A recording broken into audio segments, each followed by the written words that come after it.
Hello and welcome. I am Azhar, and I invite you to join me on a rather special journey. We are about to embark on an exploration across the United Kingdom, a collection of islands that, for their modest size, hold a truly extraordinary concentration of history, culture, and natural wonder. From the ancient stones that have stood silent for millennia, to the gleaming spires of modern ambition that pierce the clouds, this is a land of fascinating contrasts. Our travels will take us through the heart of royal tradition, where centuries of ceremony continue to unfold, and into wild, untamed landscapes that have inspired poets and artists for generations. This is a story woven from many threads: the grandeur of monarchies, the echoes of epic battles, the quiet genius of scholars, and the enduring power of nature. We will witness how the past and present coexist, often on the very same street corner or across the same rugged valley. Here a Roman wall might stand in the shadow of a glass skyscraper, and a medieval castle might gaze upon a bustling modern city. It is this remarkable blend of the ancient and the contemporary, the man-made and the natural, that gives the United Kingdom its unique character and its powerful, lasting allure. So, prepare to be captivated. We will walk the hallowed halls of power, stand in awe before prehistoric mysteries, and gaze upon vistas of breathtaking beauty. This is more than just a tour of famous sights. It is an immersion into the very soul of a nation, a chance to understand the forces and stories that have shaped these islands and their people. Our journey through the UK's most iconic landmarks begins now. Our journey begins here, in the very epicenter of British royal life, Buckingham Palace. For millions around the world, this facade is the definitive symbol of the monarchy. It is not merely a building, but a living stage for national celebration, solemn remembrance, and the day-to-day business of the Crown. Since Queen Victoria first designated it as the official London residence of the sovereign in 1837, its famous balcony has hosted the most pivotal moments in the nation's recent history. The palace stands as a steadfast anchor, a symbol of continuity in a constantly changing world. One of the most spectacular displays of this continuity is the changing of the guard. This is not simply a tourist attraction, it is a deeply ingrained military tradition, a handover of responsibility for protecting the monarch. With breathtaking precision and discipline, the King's Guard, in their iconic scarlet tunics and towering bearskin hats, perform a ceremony that has remained largely unchanged for centuries. It is a magnificent piece of living history, a daily reminder of the deep historic bond between the sovereign and the armed forces, played out for all the world to see. We travel now to the banks of the River Thames, to a fortress that has dominated the London landscape for nearly 1,000 years, the Tower of London. Founded by William the Conqueror in the 1070s, its story is the story of England itself. It has served as a royal palace, a secure armoury, a treasury, and most famously, an infamous state prison. Within these formidable stone walls, the great dramas of English history have been enacted. Kings and queens were housed in splendour, while traitors and rivals were held in despair, their fates sealed within its chambers. The tower's grim reputation is legendary. It was here that figures like Anne Boleyn and Sir Walter Raleigh met their end. Yet it is also a place of dazzling splendour. Deep within its vaults, protected by extraordinary security, lie the crown jewels. This priceless collection of over 23,000 gemstones, including some of the world's most famous diamonds, represents the awesome power and divine right of the monarchy. Guarded by the yeoman warders or beefeaters and the legendary ravens, whose departure is said to herald the fall of the kingdom, the tower remains a potent symbol of power, mystery, and survival. Standing proudly alongside the Thames is one of the most recognised silhouettes on earth, the Palace of Westminster, home to the Houses of Parliament. This is the crucible of British democracy, where the laws that govern the nation are debated and forged. The magnificent neo-Gothic architecture, a masterpiece by Charles Barry and Augustus Pugin, rose from the ashes of a fire in the 19th century. It was designed to embody the grandeur and confidence of Victorian Britain, a physical manifestation of the nation's political power and heritage. And rising above it all is the Elizabeth Tower, universally, though incorrectly, known as Big Ben. The name Big Ben belongs not to the clock or the tower, but to the colossal 13-ton bell that resides within. Its deep, resonant chime is for many the sound of London itself, a call to the hour that is broadcast daily, a sound that has marked moments of national crisis and celebration alike. To see the clock face illuminated against the night sky is to witness an icon that is both a masterpiece of engineering and a powerful symbol of stability and democracy. We now journey back in time, far from the noise of the city, to the quiet expanse of Salisbury Plain. Here, under a vast sky, stands a monument that predates the pyramid Stonehenge. For over 5,000 years, these colossal stones have kept their silent vigil. The sheer scale of the undertaking is almost incomprehensible for a prehistoric society. The largest stones, the sarsens, were dragged from over 20 miles away, while the smaller bluestones began their extraordinary journey in the hills of Wales, some 150 miles distant. How they were transported and erected remains a subject of intense debate. The purpose of this great stone circle is perhaps the greatest mystery of all. Was it a temple for sun worship, its alignment perfectly capturing the sunrise on the summer solstice? Was it an astronomical observatory, a sophisticated calendar carved in stone? Or was it a sacred burial ground, a place of healing and ritual for an ancient people? Each theory adds another layer to its mystique. Standing here as the wind whispers through the megaliths, one feels a profound connection to a distant, unknowable past, a sense of awe at the ambition and spirit of its creators. A short walk from the Houses of Parliament lies a building that serves as the nation's spiritual heart, Westminster Abbey. This is no ordinary church. It is a royal peculiar, meaning it is under the direct jurisdiction of the monarch, not a bishop. For over a millennium, this site has been a place of worship, but its global fame comes from its unique role as the stage for the most significant moments of royal life. Since 1066, almost every English and British monarch has been crowned upon the coronation chair within these hallowed walls. The Abbey is a treasure house of British history, a vast vertical tapestry of stone, wood and stained glass. It has been the setting for joyous royal weddings watched by billions, and the solemn venue for state funerals that mourn the passing of national figures. It is also the final resting place for more than 3,000 of the nation's most illustrious dead. Kings, queens, poets, scientists and politicians lie buried or memorialized here. To walk its aisles is to walk among giants, from Elizabeth I to Isaac Newton, from Charles Dickens to Stephen Hawking, their legacies immortalized in stone. We now travel just outside London to a fortress that has stood guard over the Thames for over 900 years. This is Windsor Castle, the oldest and largest occupied castle in the world. Originally built by William the Conqueror as part of a defensive ring around London, it has been transformed over the centuries from a military stronghold into a magnificent royal residence. It has been inhabited, modified, and loved by a succession of monarchs, each leaving their own mark on its architecture and character. It remains a cherished home of the royal family. The sheer scale of the castle is breathtaking, encompassing 13 acres of land. Within its walls, one finds the opulent state apartments, furnished with priceless treasures from the royal collection and Queen Mary's doll's house, a perfect miniature palace.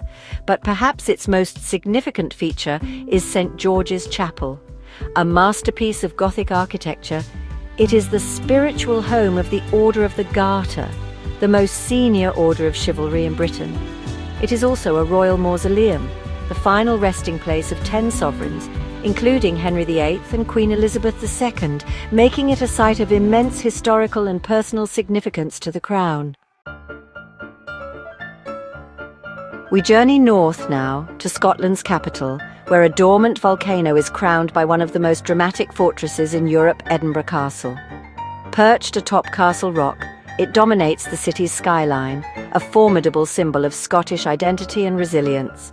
Its history is a turbulent one, having been a royal residence, a military garrison, and a state prison.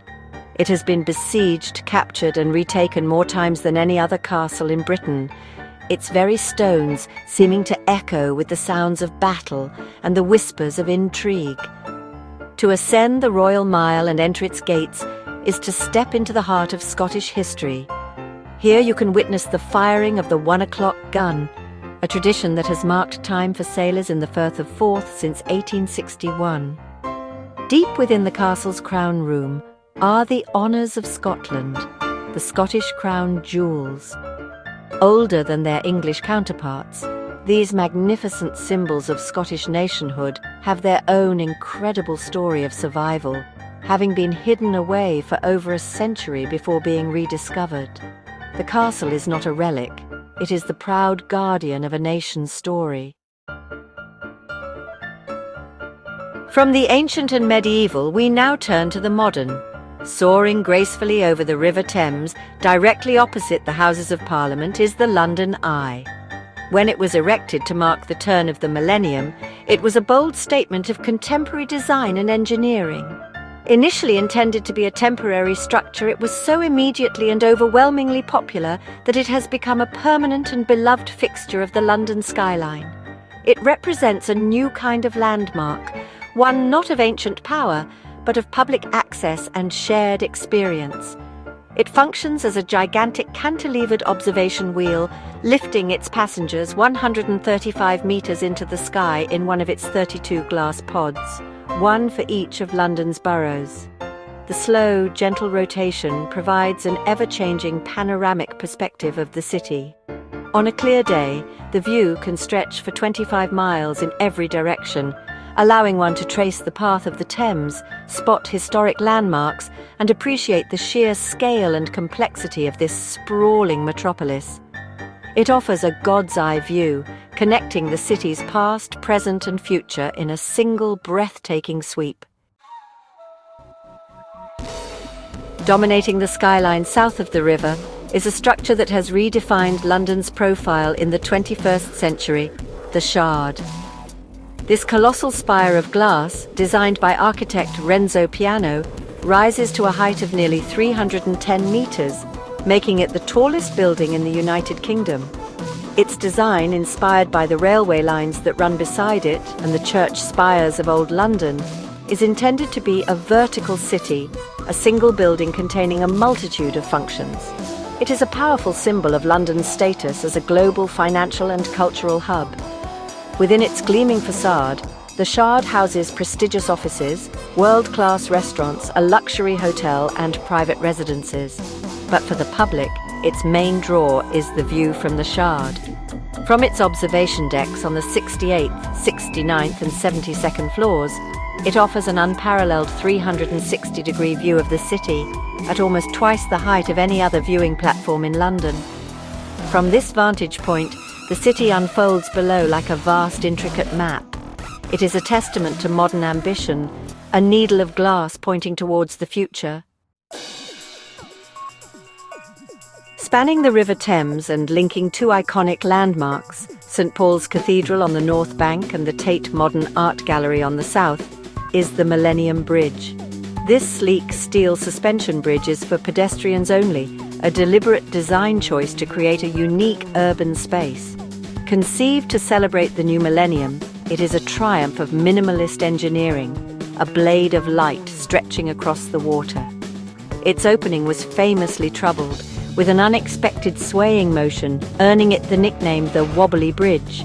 But after engineering modifications, it reopened as the stable and elegant walkway we see today. Walking across the Millennium Bridge offers one of the most perfectly framed views in all of London. Looking north, the dome of St Paul's Cathedral is aligned with breathtaking precision, a view that feels both historic and cinematic.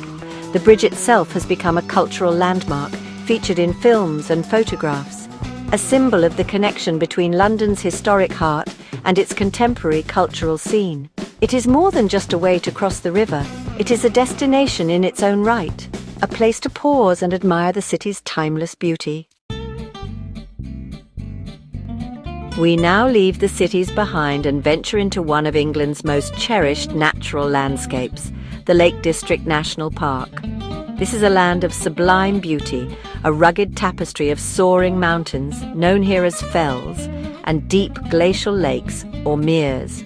The landscape, carved by ice and time, possesses a powerful romantic allure that has captivated hearts and minds for centuries. It is a living, breathing landscape where the weather can change in an instant, shifting from sun-drenched tranquility to dramatic, brooding skies. This natural splendor has provided profound inspiration for some of Britain's greatest writers and artists. The Romantic poets, particularly William Wordsworth, found in these fells and waters a reflection of the human spirit. Beatrix Potter drew on the charming wildlife and countryside for her beloved children's tales. Today, the park is a haven for those seeking escape and adventure. Walkers and hikers traverse the countless trails. Sailors and kayakers glide across the still waters, and climbers scale the craggy peaks, all drawn to the enduring wild beauty of this very special place. Our journey takes us further north, into a region of breathtaking scale and untamed wilderness, the Scottish Highlands. This is one of Europe's last great wild places, a landscape of epic proportions. Here you will find vast, empty moors cloaked in heather, deep, dark lochs that hold ancient secrets, and majestic mountains or munros that pierce the sky. The scenery is raw and dramatic, shaped by violent geological forces and steeped in a history of fierce clan rivalries and legendary battles. It's a land that feels ancient and elemental. At the heart of the Highlands lies its most famous body of water, Loch Ness.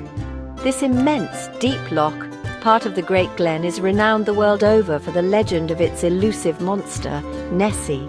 While the mystery adds a layer of intrigue, the loch's true magic lies in its stunning natural beauty, with the romantic ruins of Urquhart Castle standing guard over its waters. Dotted throughout the Highlands are other iconic castles, like the much-photographed Eilean Donan, each telling a story of Scotland's proud and often turbulent past. This is a land that truly captures the imagination. We travel now to the nation of Wales, to Snowdonia National Park, a land of high peaks and rugged beauty. The park is dominated by its namesake, Mount Snowdon, or Yr Wydfa in the Welsh language, which at 1,085 metres is the highest point in Wales and England. For centuries, scaling this peak has been a rite of passage for mountaineers and adventurers, offering a formidable challenge and, on a clear day, views that are said to stretch as far as Ireland. The mountain's grandeur commands respect and awe. But reaching the summit is not reserved solely for the most intrepid hikers. For those seeking a more gentle ascent, the historic Snowdon Mountain Railway has been carrying passengers to the peak since 1896. This remarkable feat of Victorian engineering winds its way up the mountainside, offering spectacular and ever-changing vistas with every turn.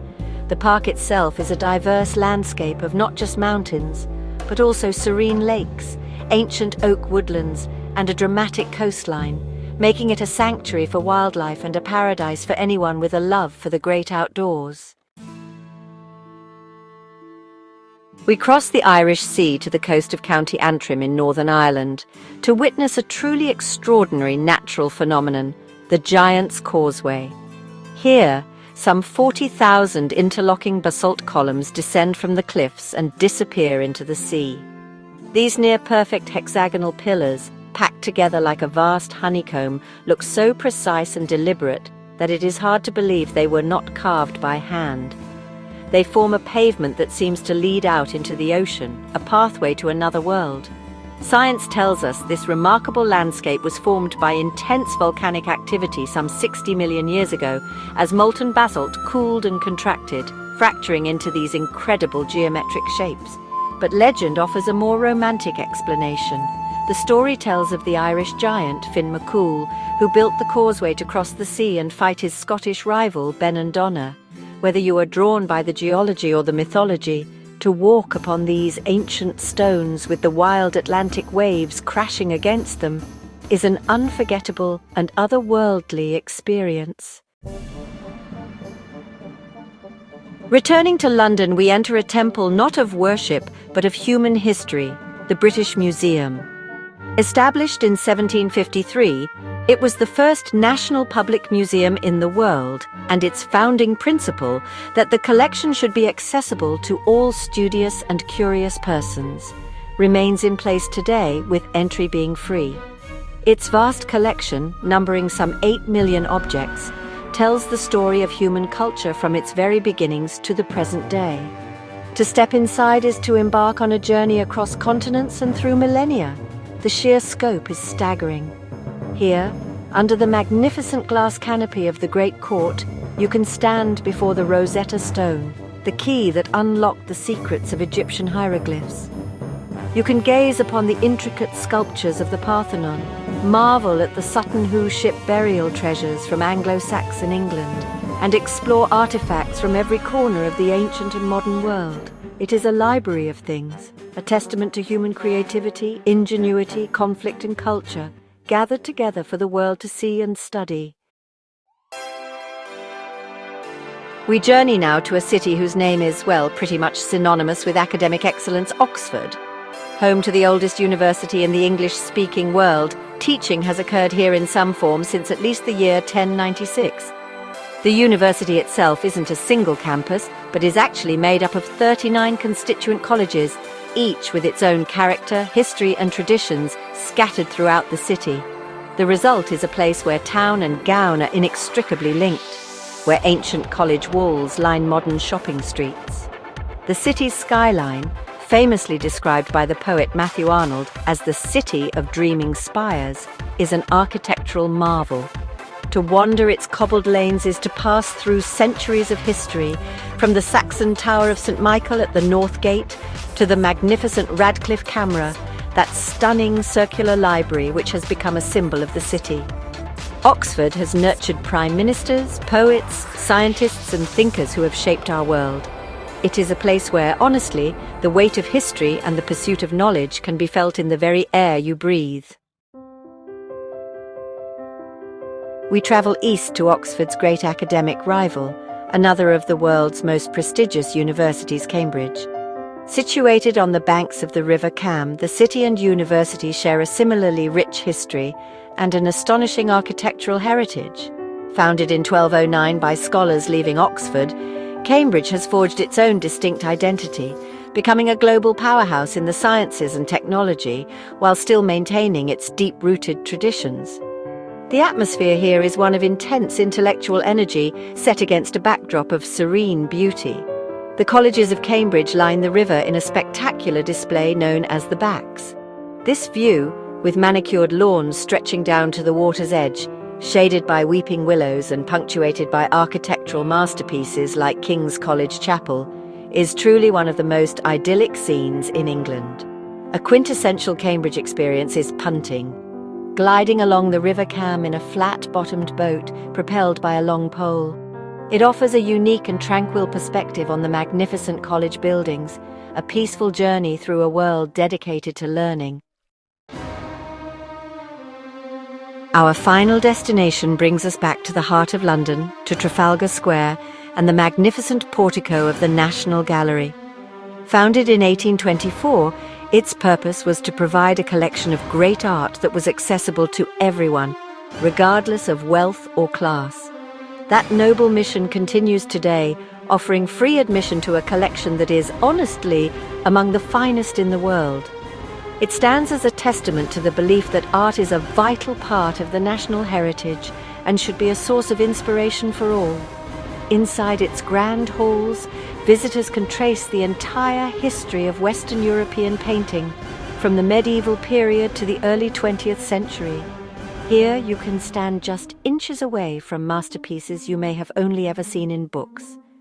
There are works by Leonardo da Vinci, Raphael, and Titian, by Rembrandt, Vermeer and Rubens.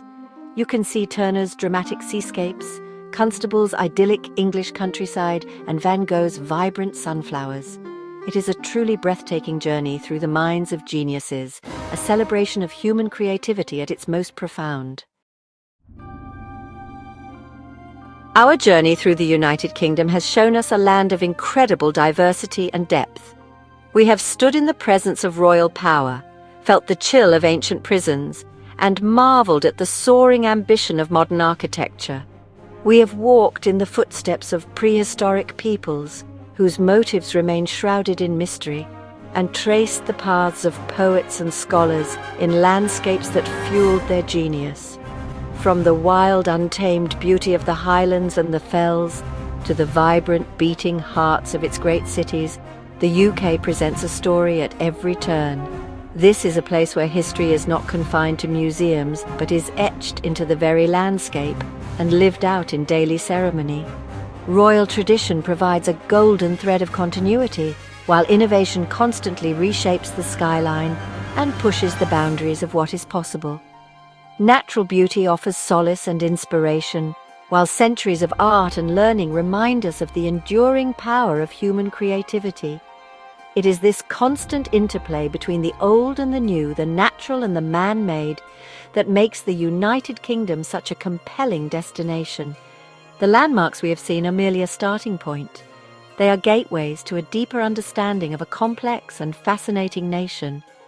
I hope this journey has inspired you to begin your own exploration, to see these places with your own eyes, and to discover the countless other treasures that await. For the story of the United Kingdom is a rich and ongoing one, and there is always something new to find, another chapter to explore. Thank you for joining me.